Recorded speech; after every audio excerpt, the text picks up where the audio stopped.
You know, there's something rather peculiar that happens to certain people. They walk into a room and they feel it all. The unspoken tension between two friends, the hidden sadness behind a smile. And we've been told this is a gift, haven't we? This ability to see what others miss. But I want to suggest something quite different to you today. That this very ability, this clear seeing, might be the most dangerous thing you'll ever possess. Now, I'm not speaking of danger in the ordinary sense. I'm not talking about physical harm. I'm speaking of something far more subtle and far more devastating. The danger of becoming so aware that you can no longer participate in the beautiful unconsciousness that allows most people to live their lives in relative peace. Have you ever watched people at a party? Really watched them? They're playing a game, you see. Everyone knows the rules without ever being told. You ask how someone is, they say fine, and you both pretend this is a complete answer. You compliment the host, you laugh at jokes that aren't particularly funny.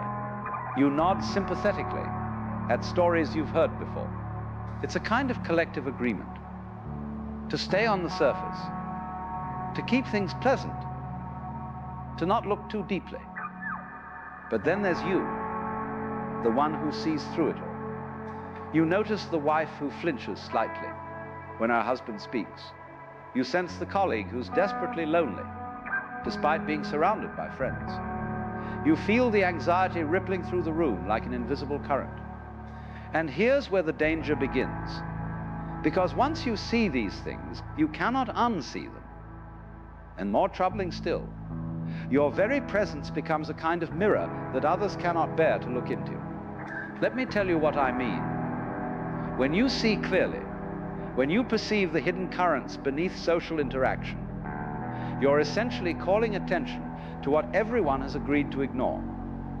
And people don't like this. They really don't like this. Not because they're bad or stupid, but because your clarity threatens the very structure that allows them to function. Think of it this way. Society is rather like a stage play. Everyone has their part. The successful businessman, the devoted mother, the reliable friend. These are roles, you understand. Costumes we put on. And the play works beautifully, so long as everyone stays in character. But you, with your penetrating awareness, you're like an audience member who stands up in the middle of the performance and shouts, "But that's just an actor pretending." Well, you can imagine how welcome that makes you. The first danger, then, is isolation. And I don't mean the ordinary loneliness of not having enough friends. I mean something far more profound. The isolation of living in a completely different reality from everyone around you. You're speaking a language nobody else understands. You're seeing a world nobody else can see. And the terrible irony is that the more clearly you perceive, the more alone you become. I once knew a woman, let's call her Sarah, who had this extraordinary ability to read people.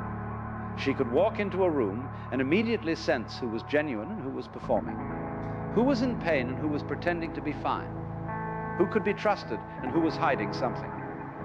And you know what happened to her? She lost every close relationship she had.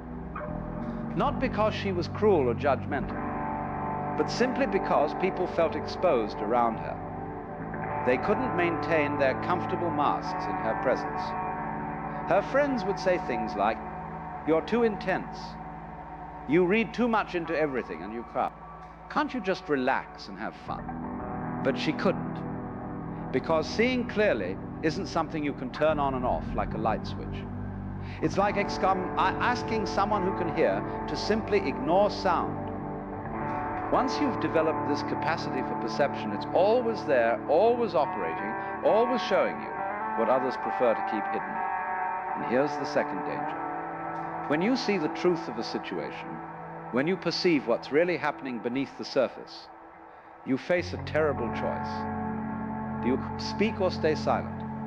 If you speak, you risk being attacked. And I mean this quite literally, though the attack is usually psychological rather than physical. You'll be called negative, overly sensitive, a troublemaker. will be accused of creating problems that don't exist, of reading malice into innocent situations, of being unable to just let things be. But if you stay silent, if you swallow what you see and pretend not to notice, you begin to lose contact with yourself.